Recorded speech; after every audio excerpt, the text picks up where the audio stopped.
Alrighty, welcome back, everyone. We just talked about that couple of big time rivalries from this past weekend. Georgia just survived. Notre Dame was able to handle business, likely going to the CFP. Bama right back into that CFP conversation, and Oregon handled business like the number one team in the country, like they are. So definitely a lot of interesting stuff there. And now we got to talk about the mess in the Big 12. We got to talk about a lot of big time games from the Power 4 this past weekend. And we'll start with one team that took the opportunity that was given to them. Ohio State opened the door and they sprinted through it. Penn State was able to handle business against Maryland 44-7 after a fumble from Nick Singleton on play 1 and then a touchdown from Caden Prather on play 2.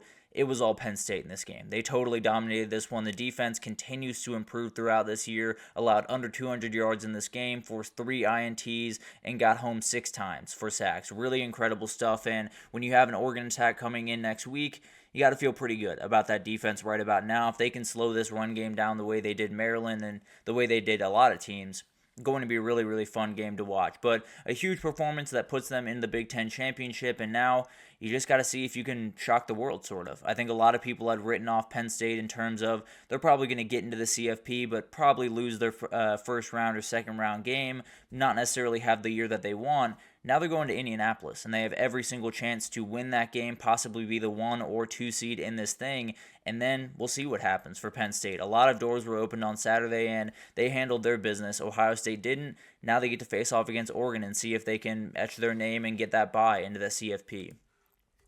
Then we had Tennessee. This was kind of a similar story to Penn State. Not quite the domination that Penn State had, but Tennessee went down 14-0 very early in this game. We had a kick return on the opening kickoff from Junior Sherrill for a touchdown, and then you had a fumble that kind of put him in a hole, and Vanderbilt was able to score off that.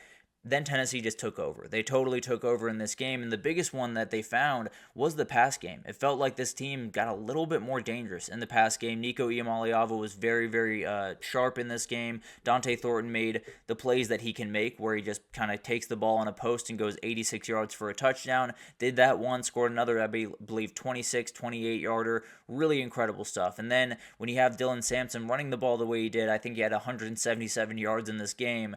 You're going to do a lot of special things on offense. So maybe that last thing just clicked. Tennessee's feel like a team that we've been waiting for quite some time to find that last little click, find that last little gear. Maybe they finally did. Maybe that pass game is in play now, and if it is, I think there's a team that could possibly challenge for a national title.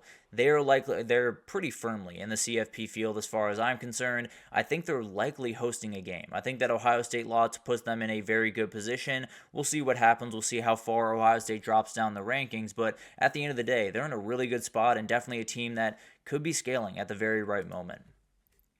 SMU was able to handle business and not really get any sweat in this game. They won 38-6 against Cal, and it was one of those games where they didn't necessarily have to win it. Now you're in a much better position when it comes to a CFP at-large bid. A lot of people are already talking about Bama beating them out at 11-2.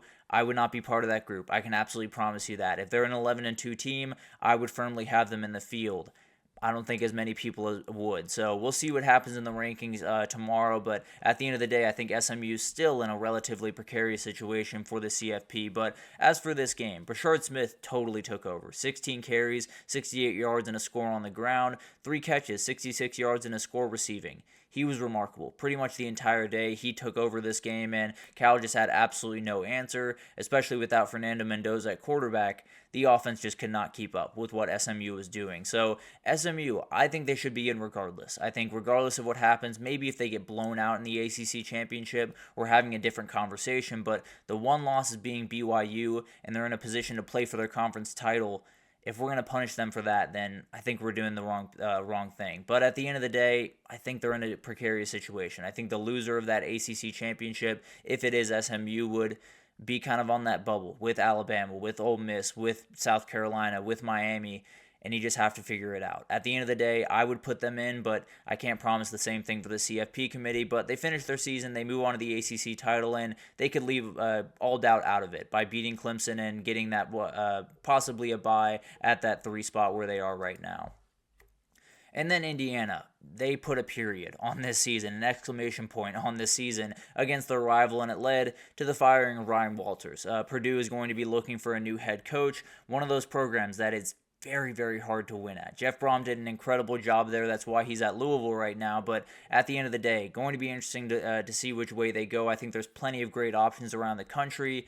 Going to be a relatively hard sell. But we'll update you on all the coaching carousel stuff tomorrow. But I think Indiana getting this one, they're in a really good position now. Obviously, they are firmly in the field. I don't think that's a question. I think they're probably traveling for their very first game in the CFP. We'll see what happens there. And it's about just kind of proving people wrong. It's just about, proving people that that Ohio State game was just a bad performance. It was just not your best day by any means. And now you're ready to move forward and be in the field and possibly make something happen. We'll see what happens in that one. I think they're probably going to travel. I believe if you take the AP poll, they're the 10 seed and traveling to Georgia. Obviously not an easy thing by any means, but the up and down nature of Georgia and the way Indiana plays, we'll see what happens in that one. They handle business, and now they move forward to possibly the CFP. They have to watch the Big Ten Championship from their couches, but at the end of the day, going to be a really, really fun team to watch, and one that was one of the best stories of the season. We get to watch it into the CFP. Arizona State was able to handle business and move on to the Big 12 title this past weekend, and they jumped out to a 14-0 lead very early in this one and never looked back. They totally dominated this team from start to finish, an Arizona team that been pretty readily dominated pretty much all year, if I'm being totally honest. So it was one of those things where probably should have been able to handle business like this, and they absolutely did. The offensive attack for Arizona State is special. There's no two ways about that. The second that Jordan Tyson started to become that dangerous player on the outside that he absolutely is capable of being, and he's shown that week over week, they've become as dangerous as really anyone in the country. Cam Scadaboo is one of the best running backs. He has been all year. But Jordan Tyson coming into the fray and becoming a real threat on the outside has totally changed this offense and made them as dangerous as really anyone in the country.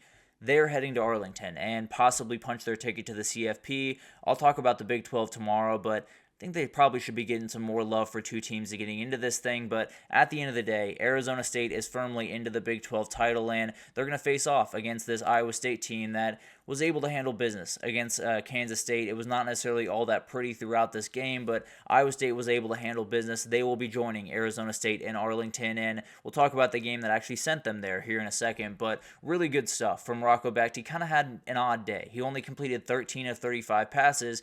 He had 2 touchdowns, didn't turn over the ball, at least from a passing perspective, and handled business at the very least. He got the job done, and they were able to work the ball down the field, make a couple of big-time plays, and that was about it. And Kansas State was a very dangerous team. I mean, they scored, I believe, I can't remember the exact number against Cincinnati, but really exploded. I believe 45 points possibly against Cincinnati, and Iowa State was able to handle that. Iowa State kind of had a weird blip in the middle of the season where they lost to Texas Tech and Kansas. Very talented team. 2 guys on the outside, Jaden Higgins and Jalen Noel, that are an absolute problem. The run game has a lot of faces that can be dangerous. A really dangerous team, and definitely if they beat Arizona State, they'll be in the field, and I think it's one of those squads that on the right Saturday can make a lot of things happen against some of these better teams in the country. And then you got BYU. This was the game that actually sent Iowa State to the championship. If BYU were to lose here, it would have been Colorado. And we'll talk about that game here in a second. But Houston was hung around here for a second. It was dangerous there, but BYU was able to get a fumble late in this game. They were able to handle business, finish their year 10-2, and although likely out of the CFP race, a really remarkable year for the Cougars. I think you could argue they shouldn't be out of the CFP race, but we can talk about that tomorrow if we want to. But a less than inspiring performance from this offense. They had a lot of problems, no doubt about that. They gave up 3 turnovers, but they got 4 back. So they were able to do the thing that they've been able to do a lot of weeks throughout the year, and definitely during that streak that they were on, which is win the turnover battle, win the margins of this game, and they were able to do that kind of in a little bit dramatic fashion in this one, but they were able to handle business, and BYU's been so much fun to watch this entire year. Definitely one of those teams that kind of took the world by storm in the college football world, and I think they're in a position where they're almost definitely not getting into the CFP. I think regardless of what happens this weekend, regardless of what happens, maybe if tomorrow they have some crazy change of heart, BYU could find their way in, but at the end of the day, they're going to be out of the field rightfully or not, and 2025 is going to be a very interesting year for BYU. Jake Retzlaff should be back, and we'll see what happens for the Cougars in 2025, but a really special year for them, and definitely was really fun to watch them. And then Colorado, they were able to finish their season in a really remarkable fashion, and it was a remarkable season. And it's not over yet by any means. Deion's made it very clear that his guys are going to play in that bowl game, which you got to admire. Absolutely love that. But Travis Hunter likely has locked up the Heisman. I don't think there was any question going into this game. If there was a question coming out of it, then I question the voters, because he had 10 catches, 116 yards, 3 scores, and a pick just for fun. So really remarkable stuff from from the very best player in the country. LeJontay Wester had 175 yards and a score. Shedeur Sanders had 450 and 5 scores. They were incredible. Offensively, it was business as usual. They barely miss out on the Big 12 title. I mean, the job that Deion has done this year has been truly insane and cannot be overlooked by any respect. I think it's been really remarkable to watch what they've been able to do. A lot of the questions that I had coming into this year were answered and then some. It'll be awesome to watch what this team can do during the offseason, and they got a really special player in Julian Lewis coming in. We'll see what happens in 2025, and we'll see if this thing can continue to scale or they take a little bit of a step back without Shedeur Sanders, without Travis Hunter. It'll be an interesting offseason, as it really always is around Boulder, and we'll see what happens, but definitely a team that's heading in the right direction, and we learned a lot of stuff this past weekend. The Big 12 was handled, at the very least. We do have Iowa State against Arizona State. Penn State was able to punch their ticket to the Big 10 when Ohio State opened the door, and a lot of other stuff that happened throughout this week, but we got to get to the group of 5. We got to talk about a little bit of a roundup from that group. We'll talk about that right after, including Tulane falling out of the mix, the Mountain West Championship maybe being a play-in game for the CFP, and then we'll just update you on all of the other championship games that are happening this upcoming weekend. We'll do that right after this, so stick with us.